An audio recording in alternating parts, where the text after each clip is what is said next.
एक विद्यालय में एक विद्यार्थी था, बीड़ी बहुत पीता था महाराज जी। एक विद्यालय में एक विद्यार्थी था, बीड़ी बहुत पीता था। गुरुजी ने सोचा रोज पीता है, बुलाया और कहा बेटा रोज मत पिया करो, एक महीने में कोई एक दिन निर्धारित करो, उस दिन पी लिया करो। गुरुजी ने इसलिए कहा था कि रोज पीता है, कम से कम एक दिन पिएगा तो इसकी आयु थोड़ी बढ़ जाएगी। लेकिन शिष्यों ने इसको प्रमाण मान लिया कि गुरुजी ने एक दिन की छूट दे दी, अब सब लोग बीड़ी पियो, पूरा विद्यालय ही बीड़ी पीने लगा।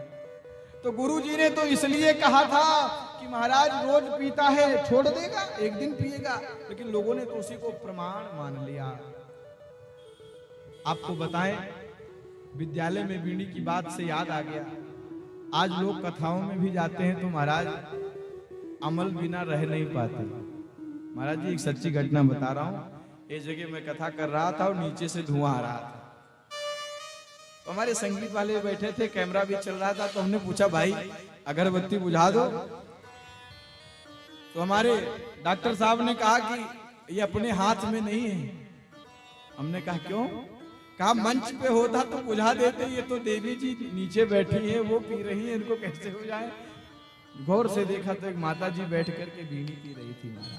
तो ऐसे ऐसे लोग कथा में भी जाते हैं तो व्यसन का त्याग नहीं करके जाते, सुरती दबाए रहते हैं, तंबाकू खाते रहते हैं।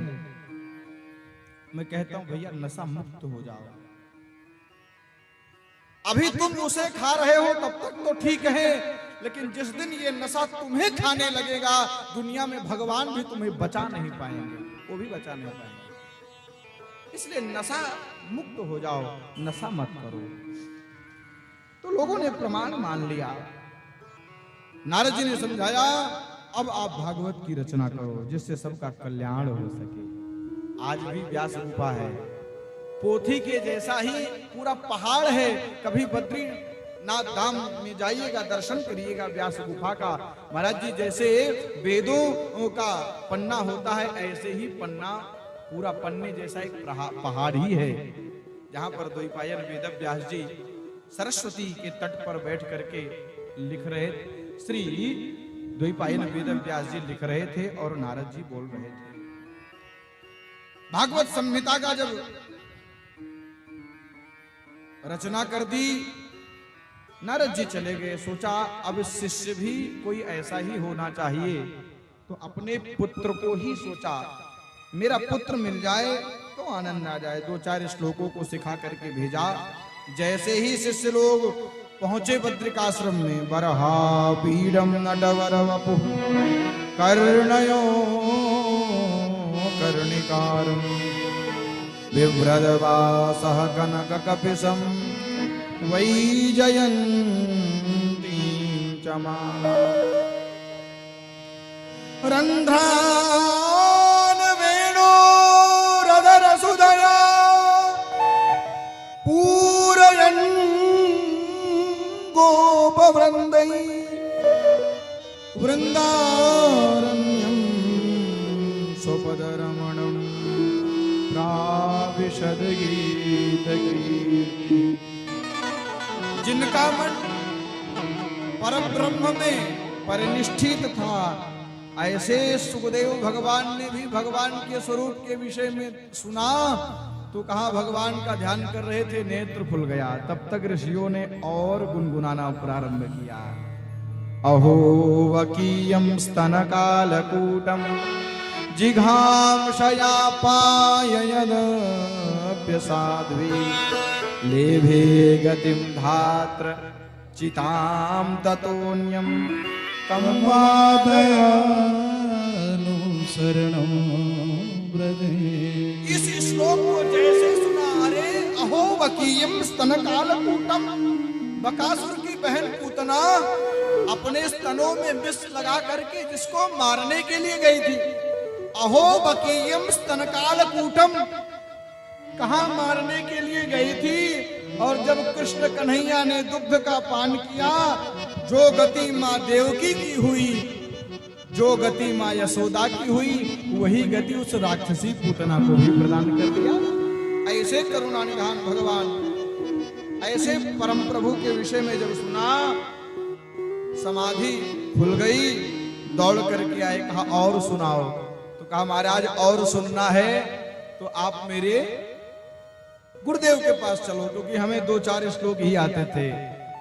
जन्म लेते ही जो चला गया था, आज भागवत का ऐसा चमत्कार कि अपनी समाधि को भी छोड़ करके पुनः अपने पिता के पास चला गया, अपने बेटे को प्राप्त करके भागवत संहिता का पूरा पाठ पढ़ा दिया।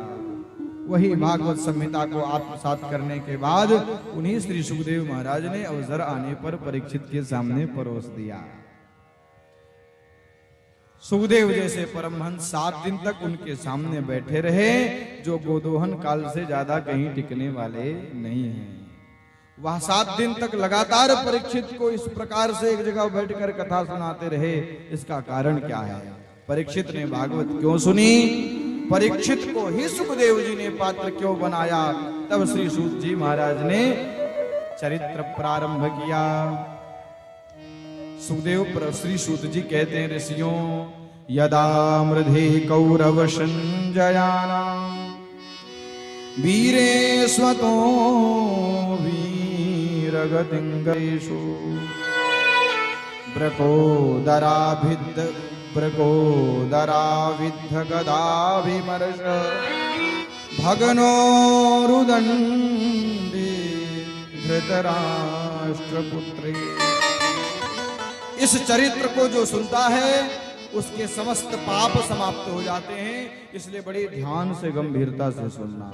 सूत जी कहते हैं, ऋषियों उस समय की बात है जब महाभारत के युद्ध में सभी कौरव मार दी गए, केवल दुर्योधन बचा था। दुर्योधन के भी उर्दंड कमर का ऐसा प्रहार किया गदाओं का कि चीत्कार कर रहा था। चील कौवे मृत समझ करके दुर्योधन के ऊपर भी बार बार झपट रहे थे। कई गिद्ध आकाश में दृष्टि डाले हुए जहां पर चाहते वहीं पर जाकर बैठ जाते। कई गिद्ध दुर्योधन का भी मृतदेह समझ कर आते। घायल अवस्था में दुर्योधन उन्हें भगाते भगाते अत्यंत संतृप्त हो रहा था। ये दुर्दशा दुर्योधन की जब अश्वत्थामा ने देखी तो विकल हो गया। दुर्योधन के पास गया, अरे मित्र, मैंने वह तेरा दिव्य साम्राज्य देखा है, आज ये तेरी दशा कैसे हो गई? अरे मित्र, मैंने तो पहले ही कहा था तू मुझे सेनापति नियुक्त कर दे, लेकिन तूने नहीं किया। अरे मित्र, अभी भी कुछ बिगड़ा नहीं है, अभी भी तू मेरा तिलक कर दे, पांडवों को मुझसे फिर कोई बचा नहीं पाएगा। अरे तेरे 100 भाई थे, 99 मार दिए गए, तू अकेला बचा है।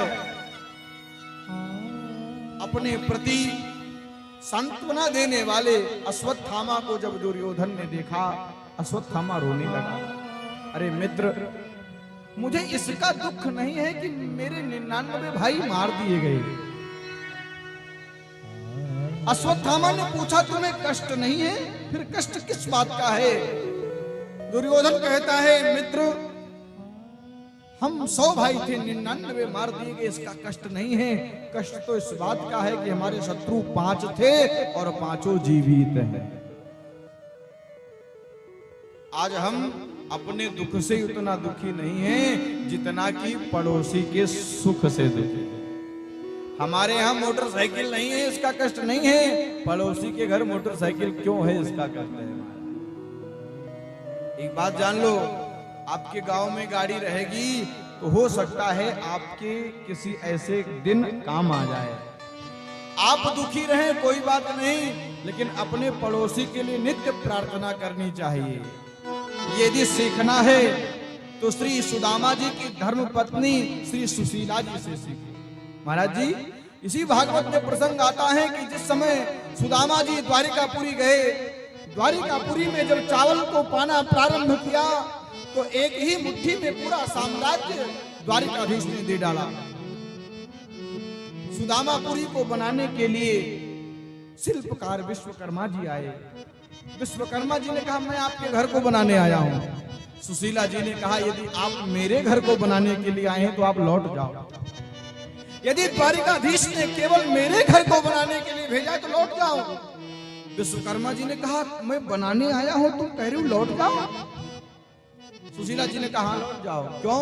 क्योंकि आज मेरा घर बन जाएगा तो मेरे पड़ोसी वाले कहेंगे देखो जब इसके खाने को नहीं था तो हम देते थे, और जब आज इसका अच्छा समय आया तो केवल अपना घर बना लिया।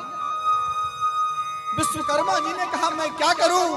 सुशीला जी ने कहा यदि तुम घर मेरा बनाना चाहते हो तो सुदामापुरी में जितनी झोपड़ियां हैं पहले जाकर के द्वारिका जैसे बनाओ, उसके बाद में अंतिम घर मेरा बचेगा तो मेरे घर को तुम बनाना। ऐसा जिसका भाव है, ऐसी जो पति परायणा है श्री सुशीला जी, तो हमें अपने विषय में सोचना चाहिए, अच्छी बात है, लेकिन पड़ोसी के विषय में भी सोच अच्छी ही रखनी चाहिए। प्रेम से बोलो जय सिया राम।